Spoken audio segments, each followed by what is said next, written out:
Assalamualaikum warahmatullahi wabarakatuh.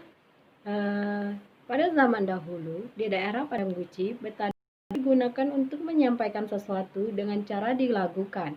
Karena orang pada zaman itu tidak bisa menulis maupun membaca, sehingga orang pada saat itu menggunakan tadud. Dan betadutan juga bisa digunakan untuk ceramah pada zaman itu. Betadutan dibuat pada tahun 1340 Masehi, tanggal 5 bulan Muharram, dikarang di dalam di Madinah, di kiri Rasulullah dan di kanan Siti Fatimah. Betadutan itu terdiri dari 10 orang atau lebih yang mana saling bersautan satu sama lain sehingga menciptakan alunan yang merdu. Dan isi dari tadutan itu banyak membahas tentang agama atau isi dalam kandungan betadutan itu sirah akan makna. Namun pada zaman sekarang banyak anak muda Padang Guci yang tidak tahu apa itu betadutan.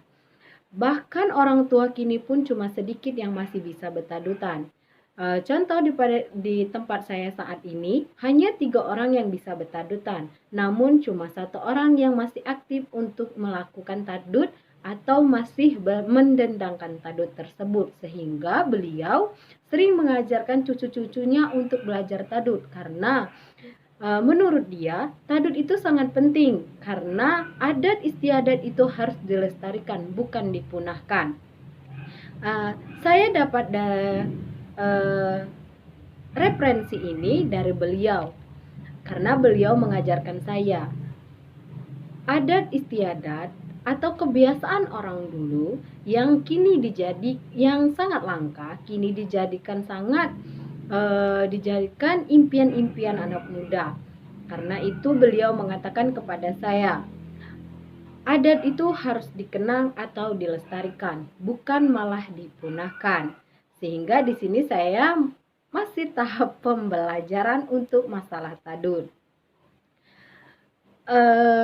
Di sini saya mendapatkan referensi atau sumber tentang betadutan ini dari seorang nenek yang bernama Darima. Beliau adalah betadutan itu sejak ia masih umur 19 tahun ia sudah menguasai tadud. Karena di dalam keluarga dia, betadutan itu sudah menjadi hal yang lumrah. Karena ayah, kakak, dan sepupu-sepupunya semuanya bisa mendendangkan tadud. Saya rasa kalian semua penasaran seperti apa betadutan itu. Baiklah, tonton video berikut ini.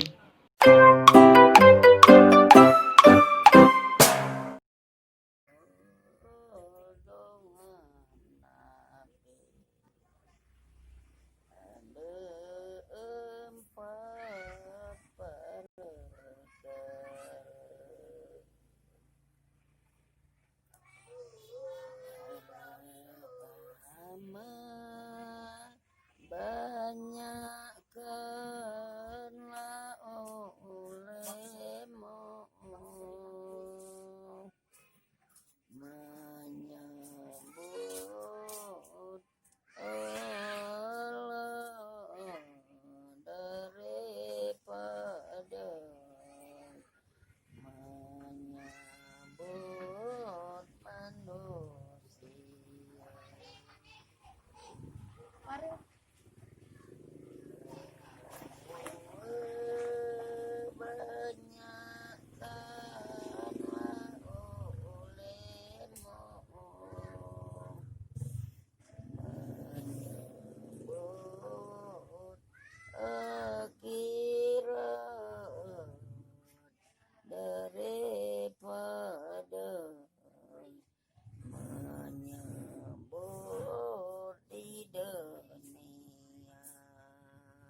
dapat banyakkanlah olehmu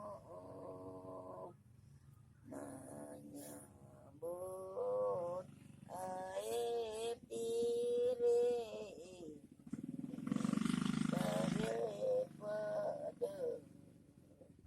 menyambut aib orang. Nah, bagaimana dengan video yang telah kalian simak tadi, yang telah disenandungkan oleh Nenek Darima? Baiklah, di sini saya akan menjelaskan isi kandungan tadutan yang telah disenandungkan oleh Nenek Darima tersebut. Yang pertama, kita harus banyak menyebut nama Allah Subhanahu wa Ta'ala daripada kita menyebut manusia. Baiklah, di sini maksudnya adalah kita harus banyak-banyak menyebut nama Allah, bukan memuji-muji seorang manusia.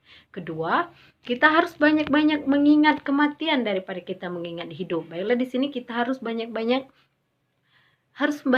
mengingat kapan kita akan mati, atau setiap hari kita harus mengingat kita pasti akan mati, kita akan pasti mati. Bukan kita hanya mementingkan kehidupan duniawi, seperti seolah-olah kita akan hidup 1000 tahun atau sehidup setiap hari.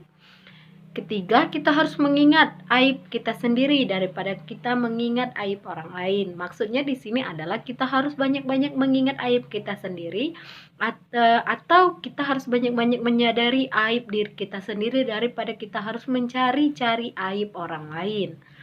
Keempat, kita harus menjaga diri agar tidak terjerumus ke jalan yang salah supaya kita terhindar dari siksa kubur. Baiklah, di sini isi kandungannya adalah kita harus